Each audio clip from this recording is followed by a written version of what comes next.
नमस्ते मित्रों, आज हम ज्ञान की एक ऐसी यात्रा पर निकलने वाले हैं जो मनुष्य द्वारा पूछे गए सबसे मौलिक प्रश्न की खोज करती है, और वो प्रश्न है, मैं कौन हूं? यह यात्रा हमें भारतीय दर्शन के शिखर पर ले जाएगी, जिसे वेदांत दर्शन के नाम से जाना जाता है। वेदांत कोई साधारण दर्शन नहीं है, ये वेदों का सार है, ज्ञान का अंतिम निष्कर्ष है। ये केवल बौद्धिक अभ्यास नहीं, बल्कि सत्य का सीधा अनुभव करने का एक मार्ग है, जो हमें हमारे दुखों के मूल कारण से मुक्त करने का वादा करता है। ये चर्चा बहुत गहरी और विस्तृत होने वाली है।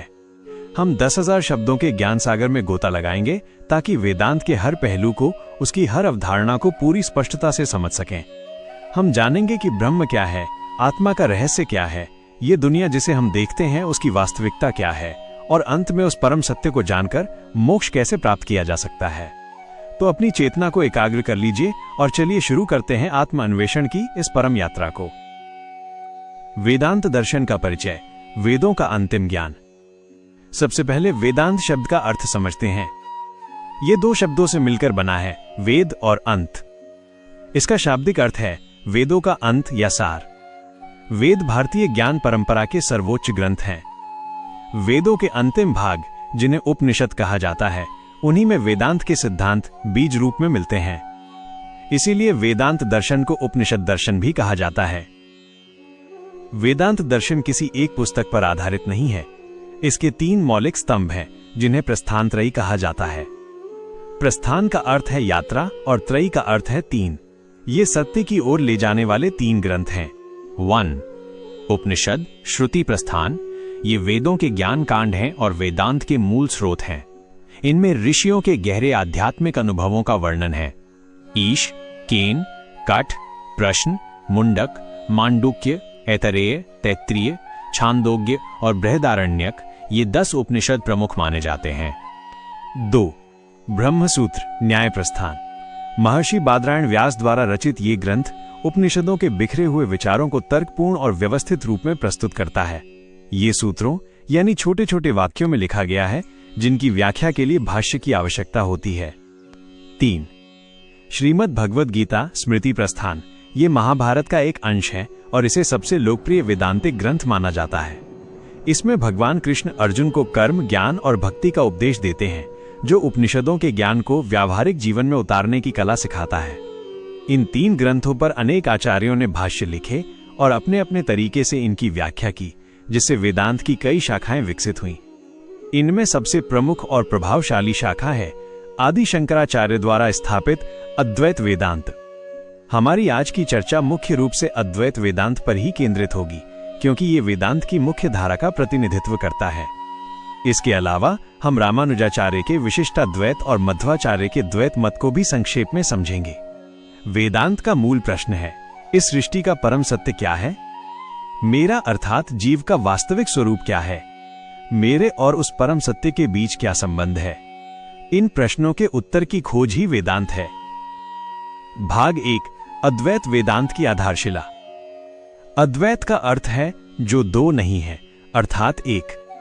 अद्वैत वेदांत का केंद्रीय सिद्धांत यही है कि इस पूरे ब्रह्मांड में केवल एक ही सत्ता वास्तविक है, और वो है ब्रह्म। बाकी सब कुछ जो हमें दिखाई देता है, वो उसी एक की अभिव्यक्ति है या उसी पर आधारित एक भ्रम है। शंकराचार्य अपने दर्शन को एक आधे श्लोक में सार रूप में प्रस्तुत करते हैं, ब्रह्म सत्यम जगन मिथ्या, जीवो ब्रह्मैव नापरः। अर्थात ब्रह्म ही एकमात्र सत्य है, ये जगत मिथ्या है, और जीव ब्रह्म ही है, उससे भिन्न नहीं। आइए इन 3 अवधारणाओं ब्रह्म, जगत और जीव को विस्तार से समझते हैं। ब्रह्म की अवधारणा, परम सत्य। वेदांत के अनुसार जो परम सत्य है, जो हमेशा था, हमेशा है और हमेशा रहेगा, वही ब्रह्म है। वो किसी देश, काल या वस्तु से सीमित नहीं है। वो अनंत और अपरिवर्तनीय है। वो इस सृष्टि का कारण है, लेकिन स्वयं अकारण है। उपनिषद कहते हैं, यतो वा इमानि भूतानि जायन्ते, येन जातानि जीवन्ति, यत् प्रयन्त्यभिसंविशन्ति, तद्विजिज्ञासस्व तद् ब्रह्मेति।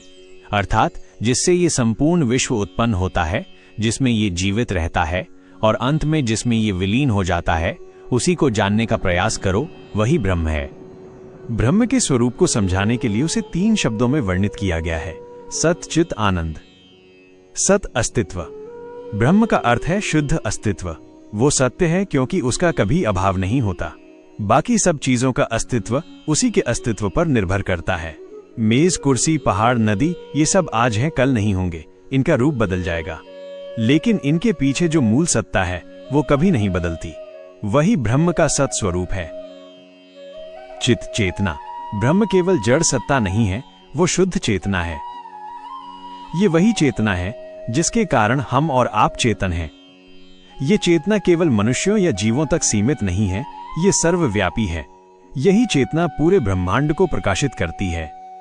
जिस प्रकार सूर्य के प्रकाश में सब कुछ दिखाई देता है, उसी प्रकार ब्रह्म की चेतना में ही इस पूरे जगत का अनुभव होता है।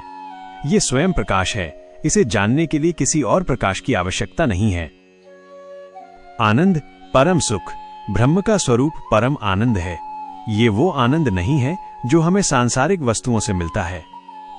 सांसारिक सुख अस्थायी होते हैं और उनके साथ दुख जुड़ा होता है। ब्रह्म का आनंद पूर्ण है, असीम है और स्थायी है। यह आनंद किसी वस्तु को प्राप्त करने से नहीं मिलता, बल्कि ये हमारा अपना वास्तविक स्वरूप है।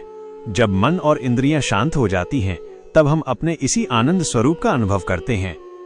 समझने की सुविधा के लिए वेदांत ब्रह्म के दो पक्षों का वर्णन करता है, निर्गुण ब्रह्म और सगुण ब्रह्म। निर्गुण ब्रह्म, ये ब्रह्म का वास्तविक पारमार्थिक स्वरूप है। निर्गुण का अर्थ है गुणों से रहित। इसका मतलब ये नहीं है कि ब्रह्म में कोई गुण नहीं है, बल्कि ये कि वो हमारे द्वारा सोचे जा सकने वाले किसी भी सीमित गुण से परे है।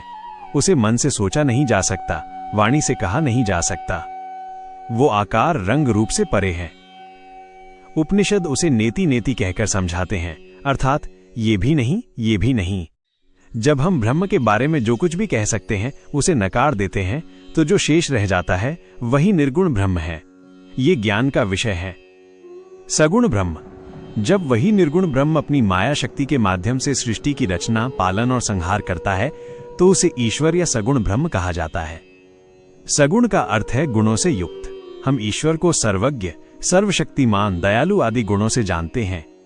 ब्रह्मा, विष्णु, महेश उसी एक ईश्वर के तीन रूप हैं। सगुण ब्रह्म भक्ति या उपासना का विषय है। एक साधक सगुण ब्रह्म की भक्ति करते हुए अपने चित्त को शुद्ध करता है और अंततः निर्गुण ब्रह्म के ज्ञान के योग्य बनता है। यह भेद वास्तविक नहीं है। ब्रह्म एक ही है। जैसे सोना निर्गुण है, उसका कोई निश्चित आकार नहीं है, लेकिन जब उसी सोने से हार, कंगन, अंगूठी बन जाती है तो वो सगुण हो जाता है। नाम और रूप अलग हैं, पर तत्व सोना ही है। वैसे ही निर्गुण ब्रह्म परम सत्य है और ईश्वर उसी सत्य का व्यावहारिक रूप है। आत्मन का रहस्य, मैं कौन हूं? वेदांत का दूसरा महत्वपूर्ण सिद्धांत है आत्मन। आत्मन का अर्थ है मैं, अर्थात व्यक्तिगत आत्मा या चेतना।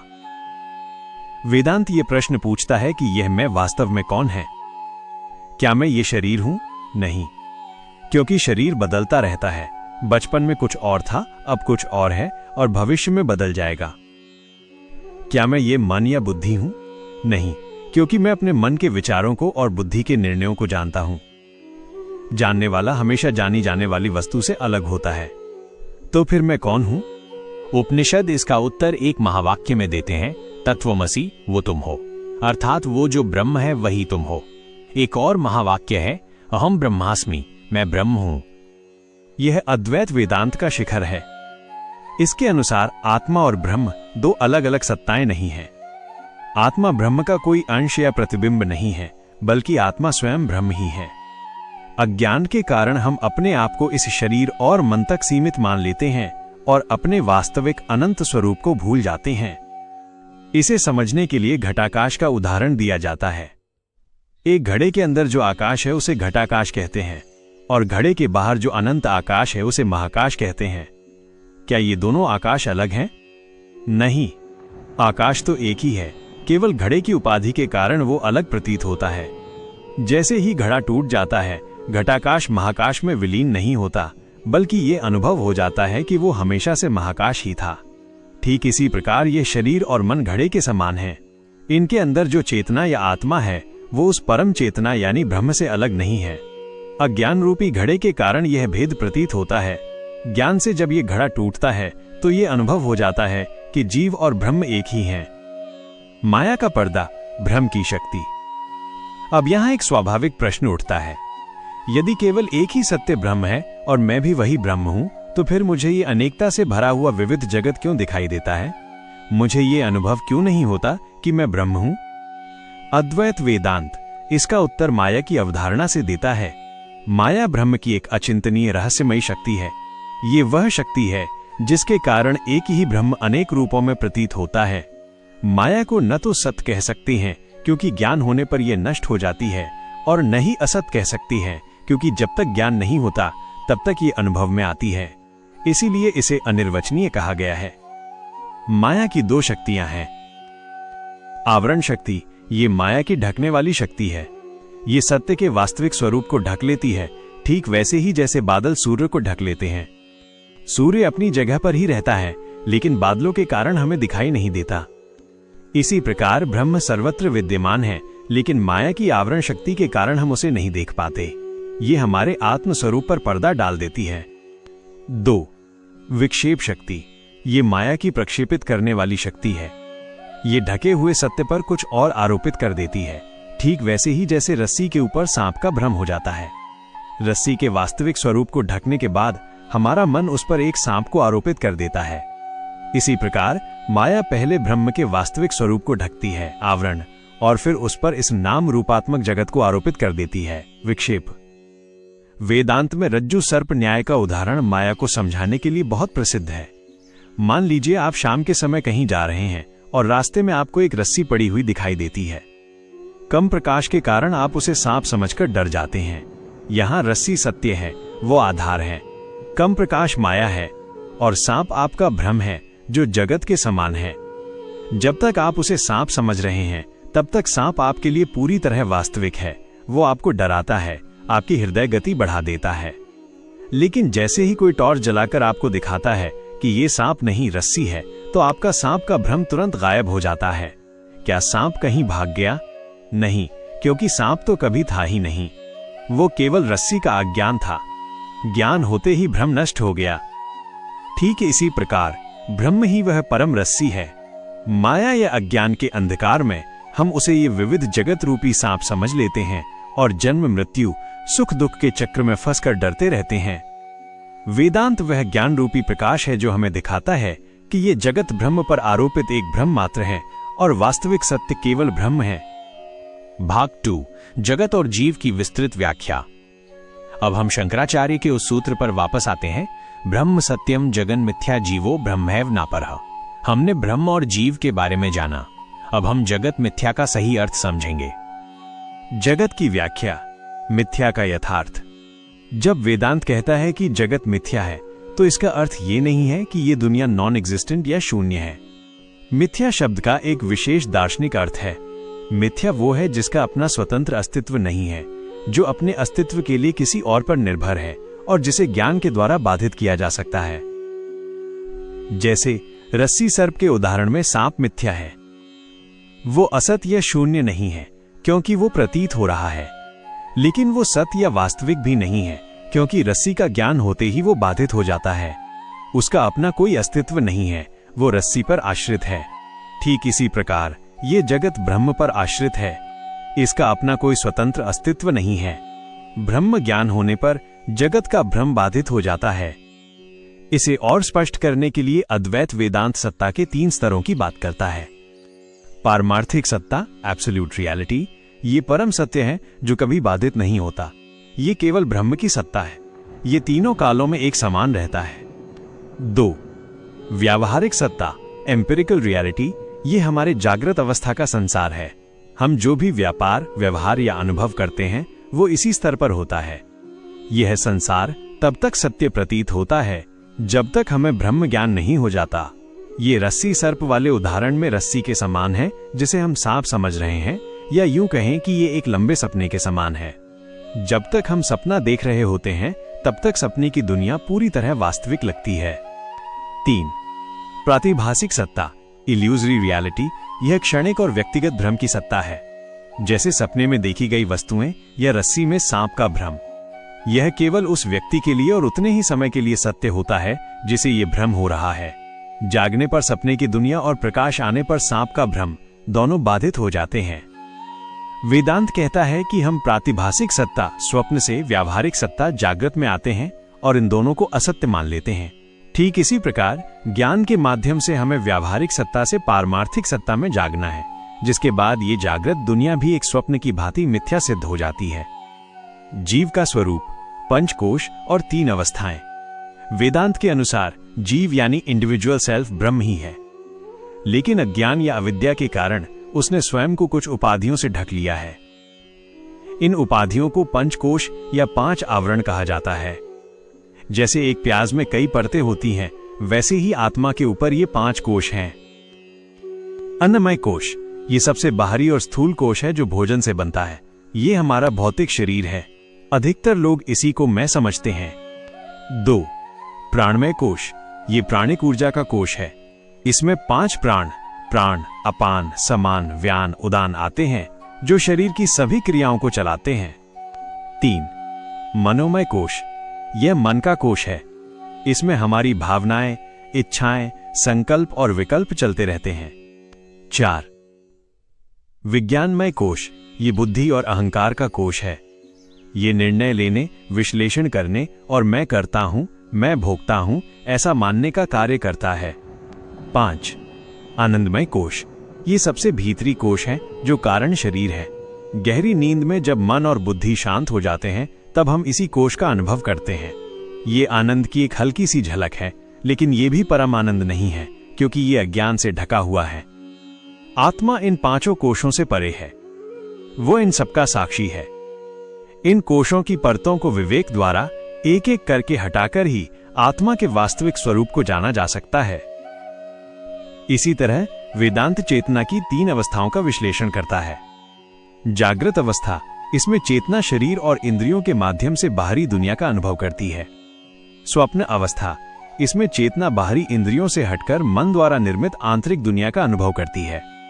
सुषुप्ति गहरी नींद अवस्था, इसमें मन और बुद्धि दोनों शांत हो जाते हैं और चेतना आनंदमय कोश में स्थित होती है। इस अवस्था में कोई विषय या वस्तु नहीं होती, केवल एक शांति और आनंद का अनुभव होता है, जिसके बारे में हम जागने पर कहते हैं कि मैं बहुत आराम से सोया। वेदांत कहता है कि जो मैं जागृत में था वही स्वप्न देख रहा था और वही गहरी नींद में सोया था। ये मैं तीनों अवस्थाओं में उपस्थित रहता है, लेकिन अवस्थाएं आती जाती रहती हैं। इसका अर्थ है कि वास्तविक मैं यानी आत्मा इन तीनों अवस्थाओं से परे है। वो इन तीनों का साक्षी मात्र है। उस साक्षी अवस्था को तुरीय कहा जाता है, जो आत्मा का वास्तविक स्वरूप है। भाग 3, मोक्ष का मार्ग। यदि हमारा वास्तविक स्वरूप ब्रह्म है और हम अज्ञान के कारण इस संसार चक्र में फंसे हैं, तो इस बंधन से मुक्ति का उपाय क्या है? वेदांत के अनुसार मुक्ति का मार्ग है ज्ञान। बंधन अज्ञान से है, इसलिए वो केवल ज्ञान से ही कट सकता है। कर्म या भक्ति ज्ञान की प्राप्ति में सहायक हो सकते हैं, लेकिन अंतिम मुक्ति तो आत्मज्ञान से ही संभव है। मोक्ष क्या है? वेदांत में मोक्ष का अर्थ स्वर्ग जाना या मृत्यु के बाद कोई विशेष लोक प्राप्त करना नहीं है। मोक्ष का अर्थ है अविद्या की निवृत्ति यानी अज्ञान का नाश। यह कोई नई अवस्था प्राप्त करना नहीं है, बल्कि अपने नित्य प्राप्त स्वरूप को पहचानना है। हम पहले से ही मुक्त हैं, हम ब्रह्म ही हैं, केवल हम ये भूल गए हैं। इस भूल को मिटा देना ही मोक्ष है। ये यहीं और अभी इसी जीवन में प्राप्त किया जा सकता है। इसे जीवन मुक्ति कहते हैं। साधन चतुष्टय, ज्ञान मार्ग के लिए योग्यता। आत्मज्ञान की इस यात्रा पर चलने के लिए साधक में कुछ योग्यताओं का होना आवश्यक है। इन्हें साधन चतुष्टय यानी 4 साधनों का समूह कहा जाता है। विवेक, नित्य और अनित्य वस्तु के बीच भेद करने की क्षमता। ब्रह्म ही एकमात्र नित्य शाश्वत वस्तु है और बाकी सब कुछ अनित्य अस्थायी है। इस बात का बौद्धिक निश्चय होना विवेक है। 2. वैराग्य। जब विवेक दृढ़ हो जाता है कि संसार की सभी वस्तुएं और सुख अनित्य हैं, तो उनके प्रति स्वाभाविक रूप से एक अनासक्ति का भाव उत्पन्न होता है। इस लोक और परलोक के सभी भोगों की इच्छा का त्याग ही वैराग्य है। 3. षट संपत्ति 6 गुण। ये मन और इंद्रियों को अनुशासित करने के लिए 6 गुणों का एक समूह है। शम, मन को विषयों से हटाकर आत्मा में स्थिर करना। दम, बाहरी इंद्रियों आंख कान आदि को उनके विषयों से नियंत्रित करना। उप्रति, अपने नियत कर्मों को करते हुए भी उनसे अनासक्त रहना। तितिक्षा, सुख दुख, सर्दी गर्मी, मान अपमान जैसे द्वंद्वों को शांतिपूर्वक सहन करने की क्षमता। श्रद्धा, गुरु और शास्त्रों के वचनं में गहरा विश्वास रखना। समाधान, मन को हर समय ब्रह्म के चिंतन में लगाए रखना। 4. मुमुक्षुत्व, मोक्ष प्राप्त करने की तीव्र इच्छा। जब साधक को यह अनुभव होने लगता है कि सांसारिक जीवन दुखों से भरा है और एकमात्र मोक्ष ही परम शांति का उपाय है, तो उसके भीतर मुक्ति के लिए एक तीव्र अग्नि प्रज्वलित होती है। यही मुमुक्षुत्व है। ज्ञान योग के 3 चरण। जब कोई साधक इन 4 योग्यताओं से युक्त हो जाता है तो वो ज्ञान योग के मार्ग पर चलने का अधिकारी बनता है। इसके 3 चरण हैं। श्रवण, एक योग्य गुरु के पास जाकर उपनिषदों के महावाक्यों जैसे तत्वमसि का श्रवण करना। गुरु उसे समझाते हैं कि कैसे उसका वास्तविक स्वरूप ब्रह्म है। ये केवल सुनना नहीं है, बल्कि पूरी श्रद्धा और एकाग्रता से अर्थ को ग्रहण करना है। 2. मनन, गुरु से जो सुना है उस पर गहराई से चिंतन करना, तर्क करना, अपने मन में उठने वाली सभी शंकाओं और प्रश्नों का समाधान करना। मनन के द्वारा ये बौद्धिक रूप से पूरी तरह निश्चित हो जाता है कि वेदांत का सिद्धांत ही एकमात्र सत्य है। 3. निदिध्यासन, जब मनन से सभी शंकाएं दूर हो जाती हैं तब उस सत्य का निरंतर ध्यान करना। अहम ब्रह्मास्मि, इस भाव में अपने चित्त को लगातार डुबोए रखना। ध्यान की गहराई में जब ज्ञाता, ज्ञेय और ज्ञान का भेद मिट जाता है और केवल एक अखंड ब्रह्म चेतना का अनुभव रह जाता है तो उसे समाधि कहते हैं। इसी अवस्था में साधक को आत्म साक्षात्कार होता है। वो अनुभव कर लेता है कि वह शरीर या मन नहीं, बल्कि सतचित आनंद स्वरूप ब्रह्म है। यही जीवन का परम लक्ष्य है। वेदांत के अन्य संप्रदाय, एक संक्षिप्त दृष्टि। यद्यपि अद्वैत वेदांत सबसे प्रभावशाली है, किंतु वेदांत के अन्य महत्वपूर्ण स्कूल भी हैं जिन्होंने ब्रह्म, जीव और जगत के संबंध की अलग अलग व्याख्या की है। विशिष्टाद्वैत रामानुजाचार्य 11वीं शताब्दी ने विशिष्टाद्वैत यानी विशेषता युक्त अद्वैत का सिद्धांत दिया। उनके अनुसार ब्रह्म, जिसे वे नारायण या विष्णु कहते हैं, जीव, चित और जगत अचित, ये तीनों सत्य हैं। जीव और जगत ब्रह्म से अलग नहीं है, बल्कि वे ब्रह्म के शरीर या विशेषण हैं। जैसे शरीर और आत्मा एक होते हुए भी उनमें भेद है, वैसे ही ब्रह्म, जीव और जगत में एकता और भेद दोनों हैं। इसमें भक्ति को मोक्ष का मुख्य साधन माना गया है। मोक्ष का अर्थ है ईश्वर के धाम वैकुंठ में जाकर उनके सानिध्य का आनंद प्राप्त करना। द्वैत मध्वाचार्य 13वीं शताब्दी ने द्वैत यानी द्वैतवाद का सिद्धांत दिया। यह द्वैत के ठीक विपरीत है। उनके अनुसार ईश्वर, विष्णु, जीव और जगत, ये तीनों सत्ताएं एक दूसरे से पूरी तरह से भिन्न और शाश्वत हैं। जीव ईश्वर का दास है। भक्ति ही मोक्ष का एकमात्र मार्ग है। मोक्ष में जीव अपनी पूरी क्षमता तक विकसित होता है, लेकिन वो कभी भी ईश्वर के बराबर नहीं हो सकता। वो हमेशा ईश्वर का सेवक ही बना रहता है। ये विभिन्न स्कूल दिखाते हैं कि प्रस्थानत्रयी की व्याख्या कितने अलग अलग तरीकों से की जा सकती है, जो साधकों के विभिन्न स्वभावों और योग्यताओं के अनुकूल है। उपसंहार, वेदांत का शाश्वत संदेश। वेदांत दर्शन की ये यात्रा हमें एक गहरे और परिवर्तनकारी सत्य के द्वार पर लाकर खड़ा कर देती है। इसका अंतिम संदेश सरल और शक्तिशाली है। तुम्हारा वास्तविक स्वरूप दिव्य है। तुम यह सीमित शरीर या मन नहीं हो, तुम वो अनंत शाश्वत आनंदमय ब्रह्म हो। वेदांत हमें ये सिखाता है कि हमारे सभी दुखों और भाषाइयों का मूल कारण है अपने वास्तविक स्वरूप का अज्ञान। हम स्वयं को एक छोटी सी लहर मानकर सागर से अलग होने का दुख भोगते हैं, जबकि वास्तव में हम स्वयं ही संपूर्ण सागर हैं। ये दर्शन हमें किसी बाहरी ईश्वर को खोजने के लिए नहीं कहता, बल्कि अपने भीतर ही उस परम सत्य का अनुभव करने के लिए प्रेरित करता है। आज के इस भागदौड़ भरे जीवन में, जहां हम अपनी पहचान अपनी नौकरी, संपत्ति और सामाजिक स्थिति से बनाते हैं, वेदांत हमें एक स्थायी और सच्ची पहचान की ओर इशारा करता है। ये हमें सिखाता है कि सच्ची शांति और आनंद बाहर की वस्तुओं में नहीं, बल्कि अपने भीतर स्थित आत्म स्वरूप को जानने में है। ज्ञान का ये मार्ग हमें दुनिया से भागने के लिए नहीं कहता, बल्कि दुनिया में रहते हुए भी उससे अनासक्त होकर एक जीवन मुक्त की तरह जीने की कला सिखाता है। ये हमें बताता है कि जब हम ये जान लेते हैं कि सभी में एक ही आत्मा विद्यमान है, तो घृणा, द्वेष और संघर्ष के लिए कोई स्थान नहीं रह जाता। केवल प्रेम, करुणा और एकता का भाव ही शेष रहता है। वेदांत दर्शन मानव चेतना की सर्वोच्च उड़ान है। मैं कौन हूं? इस प्रश्न का सबसे गहरा उत्तर है। ये एक आह्वान है अपने भीतर की उस अनंत क्षमता को जगाने का और ये अनुभव करने का कि हम वास्तव में कौन हैं।